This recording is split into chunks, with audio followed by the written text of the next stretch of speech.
I've always lived by the code of silence. No flaunting, no arrogance, just silent gratitude for the hand I'd been dealt. When I married Jamie, I was happy and content, but his mother, oh boy, she was something else. A whirlwind of skepticism and bitterness, she accused me of being a gold digger, only after Jamie's wealth, which, honestly, wasn't that much to begin with. Little did she know about my $1,000,000 secret. We met at a cozy little coffee shop. He, with his warm smile and nervous energy, me, buried in my books and black coffee. "Can I buy you a coffee?" he asked, flashing a bashful smile. I'm Jamie. That's how it all began. An innocent offer transforming into a beautiful journey.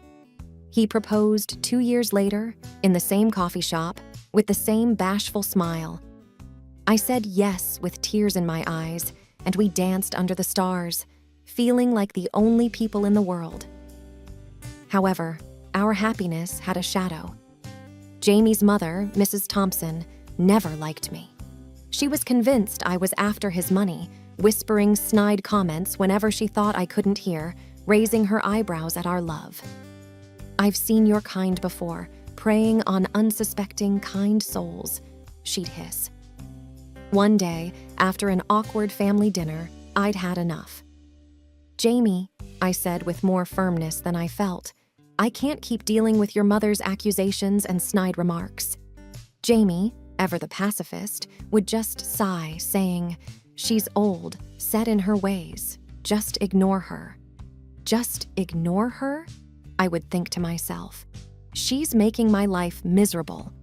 But I loved Jamie too much to let his mother get in between us.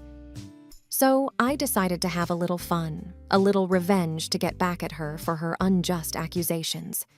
It was time Mrs. Thompson knew she wasn't the only one who could play games. My secret, you ask? I was a self-made millionaire.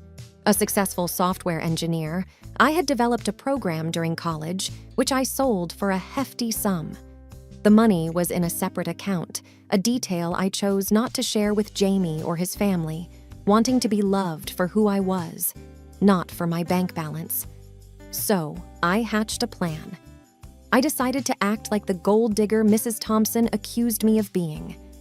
I splurged on lavish gifts, extravagant holidays, and 5-star restaurants, all on Jamie's moderate salary. We were living the high life, or so it seemed. Jamie was confused but delighted, thinking we were spending my savings. Mrs. Thompson's sneers grew more pronounced, her comments more acidic. "I knew it! She's spending all your money!" she would sneer at Jamie. "You'll be left with nothing, mark my words." Jamie was bewildered, worried, but I would always reassure him, "Don't worry, I have it all under control." All the while, I secretly replaced every penny spent from my own account, ensuring Jamie's financial security was never compromised. Mrs. Thompson grew more furious, her accusations more frequent. Her suspicions were seemingly confirmed, and she was more than happy to tell the whole world about her gold-digging daughter-in-law. One day, she sat us down, her face a mask of seriousness, and said, "Jamie, I cannot sit back and watch her ruin you. I am cutting you off. You will not receive a penny more from me. Let's see how she stays with you when the money runs out." Jamie was a mix of confusion, anger, and embarrassment, his face turning various shades of red. "Mom, how can you say such things?" he stammered. "She loves me." "Oh, really?" she replied, eyebrows raised. "Let's see how long she stays when the money is gone." The stage was set. My seemingly frivolous spending continued, and Jamie's anxiety was reaching a peak. "What if we run out of money? What will we do?" he'd whisper at night, his voice laced with worry. "Trust me," I would say, squeezing his hand. "Everything will be all right." My secret was still safe, and the time to reveal it was drawing closer. Mrs. Thompson was in for the shock of her life. I could hardly wait. I spent days meticulously planning the grand reveal, my heart racing every time I thought about the look on Mrs. Thompson's face when she would find out the truth. She thinks she can ruin my happiness? I'd think to myself. Let's see who has the last laugh. I went on, more audacious in my spending, more theatrical in my display of wealth. Expensive gifts for Jamie, designer dresses, and ostentatious parties. I spared no expense in portraying the image of the reckless spender, the gold digger Mrs. Thompson believed me to be. One evening, as Jamie and I hosted a lavish party, Mrs. Thompson confronted me, her face red with anger. "You are ruining my son, you worthless gold digger," she hissed, her voice quivering with rage. I smiled sweetly, responding with feigned innocence. "I'm just enjoying the wealth your son provides me. Isn't that what you've been saying all along?" The fire in her eyes intensified, but she said nothing, her lips pressed into a thin line. Poor Jamie was caught in the middle, torn between the love for his mother and his love for me. "I can't take it anymore," he confessed one night, tears streaming down his face. "I can't be in the middle, torn between the two most important women in my life." That was the turning point. Seeing him so broken, so helpless, I knew it was time to put an end to this game. "Jamie," I said, my voice soft, "it's time you knew the truth." "What truth?" he asked, wiping away his tears, his eyes red and swollen. "The truth about my wealth," I replied, reaching out to hold his hand. "I am a millionaire, Jamie. I've been replacing every penny we've spent, ensuring you never lose anything." He stared at me, disbelief etched across his face. "What? Why didn't you tell me?" "I wanted to be loved for me, not my wealth," I admitted, tears welling in my eyes. "I wanted someone who loved Emma, the person, not Emma, the millionaire." Jamie hugged me tight, whispering, "I love you, Emma, with or without your money." With Jamie now in on my secret, we decided to have one final act, the grand reveal, something Mrs. Thompson would never forget. We decided to throw a lavish banquet, inviting all our friends and family. Mrs. Thompson was, of course, the guest of honor. On the day of the banquet, the air was charged with anticipation. I wore my most extravagant dress, diamonds glittering at my throat. Jamie looked handsome in his suite, his eyes sparkling with mischief. As we stood at the podium, the room silent in anticipation, Jamie began. "Ladies and gentlemen, we have gathered you all here for a special announcement." All eyes were on us, the room buzzing with whispers. Mrs. Thompson sat in the front row, her eyes glaring daggers at me.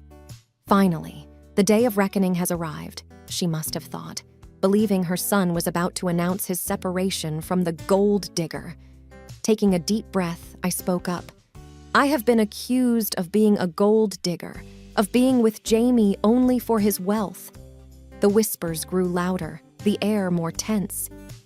Jamie squeezed my hand, whispering, "It's time." My heart raced as I prepared to drop the bombshell, to expose my million-dollar secret to the world, to finally have my revenge on Mrs. Thompson. The air was heavy with anticipation, the silence deafening as I began to speak. "But today," I continued, my voice steady despite the racing heartbeat, "I want to reveal a truth that has been hidden since the day Jamie and I met." I could feel the air thicken with curiosity, eyes wide and expectant. "I am not the gold digger as I've been so vehemently accused of being," I stated, locking eyes with Mrs. Thompson, whose face was now a palette of confusion and surprise. "In fact," I paused, relishing the moment, "I am a self-made millionaire. My wealth exceeds that of the Thompson family." A gasp rippled through the room, a cacophony of whispers following. Mrs. Thompson's face went from red to white, shock and disbelief mingling in her eyes. "I have been playing along, acting the part of the frivolous spender, the gold digger," I continued, because I wanted to expose the prejudice, the judgment, the condescension that came my way, primarily from Mrs. Thompson. Jamie stood by me, his hand squeezing mine, his face a mix of pride and love. He addressed the crowd. I am ashamed that my own mother could think so lowly of the woman I love. Emma is a remarkable woman, self-made and successful, yet she chose to be with me, to share her life with me. I could see Mrs. Thompson squirming in her seat, her face a mask of humiliation and regret. I had dreamt of this moment, rehearsed it 1,000 times in my head, but the satisfaction was sweeter than I had ever imagined. This was it, I thought to myself. The truth is out, and the tables have turned. Mrs. Thompson stood up abruptly, her voice quivering. Jamie, is this true? Emma, is this some sort of sick joke? No, Mother, Jamie replied sternly. It's the truth. A truth that Emma kept hidden to protect our relationship, to protect me. And me? Mrs. Thompson asked, her voice breaking. You never gave her a chance, Jamie retorted, his voice laced with disappointment. You judged her, accused her, tried to turn me against her. Mrs. Thompson faltered, at a loss for words. The room was buzzing, a mix of shock, admiration, and curiosity. Friends and family came forward, congratulating us, expressing their astonishment at the revelation. Questions and congratulations poured in, but my eyes were on Mrs. Thompson, who sat there, her head bowed, a picture of defeat and regret. I walked over to her, my heart heavy with mixed emotions. Mrs. Thompson, I began, my voice soft. I never wanted to hurt you. I just wanted to be accepted for who I am, not for my wealth or lack thereof. She looked up, tears brimming in her eyes. I am sorry, Emma. I was wrong about you. Her voice broke, the words barely a whisper. It was a moment of triumph, but it was also a moment of reconciliation. I had proven my point, had my revenge, but it was time to mend fences, to build a relationship that had been tarnished by prejudice and accusations. I hope we can start anew, Mrs. Thompson, I said, extending my hand towards her. Not as enemies, but as family. She took my hand, her grip firm, her eyes filled with tears. I would like that very much, Emma. The festivities continued, laughter and joy enveloping the room. But my mind was elsewhere. The revelation had sent shockwaves through the assembly, leaving a mix of admiration and awkwardness in its wake. I found myself surrounded by a throng of well-wishers, their praises and congratulations echoing in my ears. But my thoughts were with Mrs. Thompson, with the newfound truce, the possibility of a fresh start. As the night wound down, Jamie and I stole a quiet moment together, away from the prying eyes and incessant chatter. He wrapped his arms around me, his eyes searching mine. Emma, I am so proud of you, but I can't help but feel a pang of guilt. Guilty? Why? I questioned, my eyebrows knitted in confusion.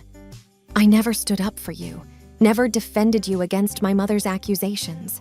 I let her tarnish your image, question your intentions, he confessed, his voice laden with remorse.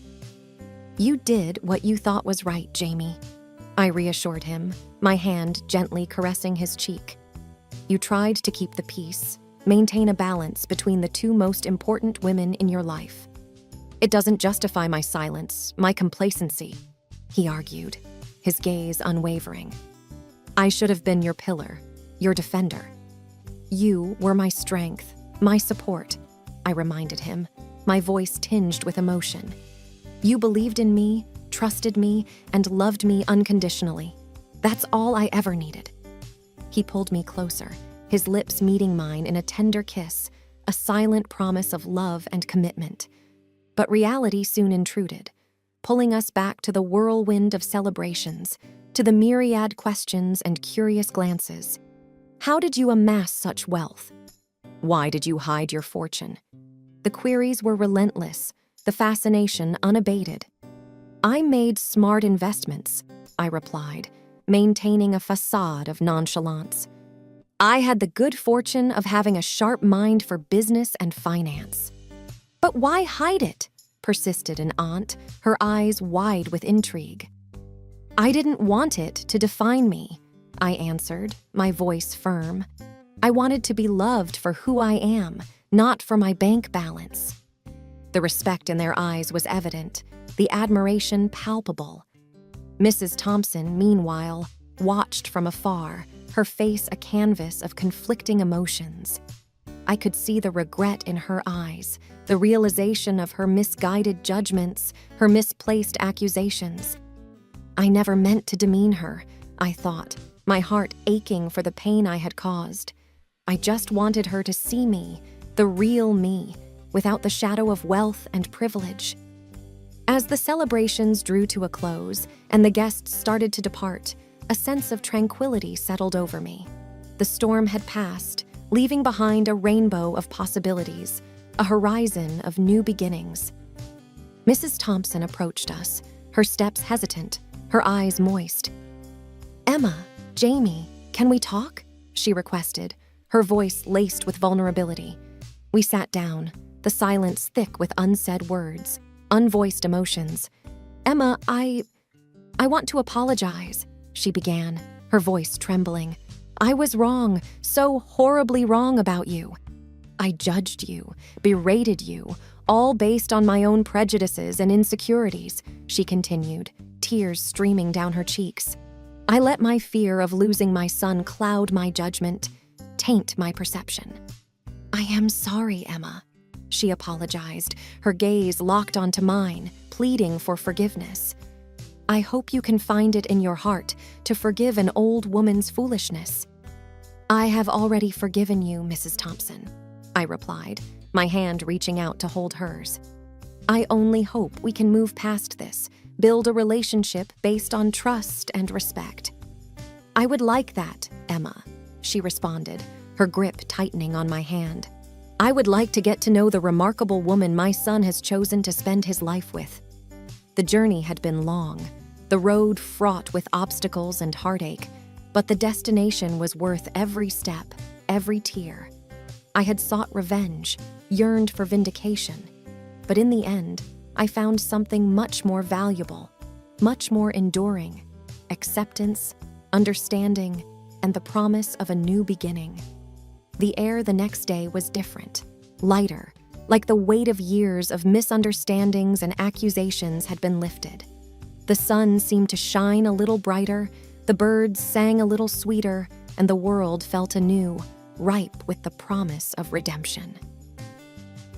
As Jamie and I walked through the garden, hand in hand, the atmosphere was tinged with a newfound sense of harmony, a symbiosis of souls. "Emma, do you think my mother will change?" Jamie pondered, a hint of uncertainty in his voice. "I believe people can change," I mused, my gaze fixed on the horizon, especially when they realize the error of their ways. A flicker of hope danced in Jamie's eyes, a silent prayer for reconciliation, for healing. "I hope we can become a family, a real family," he whispered, his voice tinged with longing.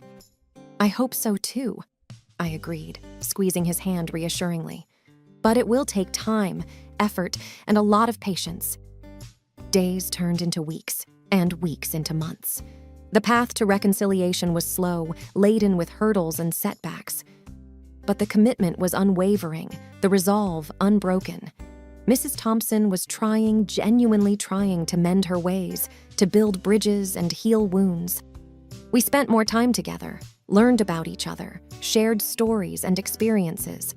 I saw the vulnerability behind her stern facade, the fear of loneliness, of abandonment. She saw my love for Jamie, my dreams and aspirations, the essence of who I am. "I am starting to understand why Jamie loves you so much," Mrs. Thompson confided one day, a smile playing on her lips. "You are a remarkable young woman, Emma." And I am starting to see the loving, caring mother behind the formidable matriarch, I replied, my heart swelling with hope. There were awkward moments, uncomfortable silences, but the ice was breaking, the walls crumbling. We were learning to see each other not as adversaries, but as allies, as family. I never thought I'd say this, but I am glad you are a part of our lives, Emma, Mrs. Thompson admitted one evening, her eyes moist with unshed tears. I am glad to be here, to be a part of this family, I responded, a warmth spreading through my soul. Jamie watched the unfolding camaraderie with a mixture of disbelief and joy, his heart dancing to the rhythm of newfound connections, of love and acceptance. I never thought I'd see the day when you two would sit together, laugh together, he marveled, his eyes shining with happiness. It's a testament to the power of love, of forgiveness, I said, my hand entwined with his. I am proud of you both, he declared, his voice thick with emotion. You've shown me the strength of the human spirit, the capacity for change and growth. And as we sat there, under the canopy of the twinkling stars, a sense of peace enveloped us, a feeling of belonging. The journey had been tumultuous, the battles intense, but the victory was sweet, the reward priceless. I set out to teach her a lesson, to make her realize the error of her ways, I reflected, my mind wandering back to the days of pain and strife. But in the process, I learned about the power of compassion, of understanding. I wanted revenge. I wanted justice, I thought, the echoes of past animosities resonating in my soul. But I found something much more profound, much more meaningful: love, family, and the promise of a better tomorrow. I didn't just gain a husband, I gained a family, I mused, my heart brimming with gratitude. And in the process, I discovered the essence of true wealth, the richness of the human spirit. And as the curtain fell on this chapter of our lives, a new one awaited, full of possibilities and adventures, of love and laughter.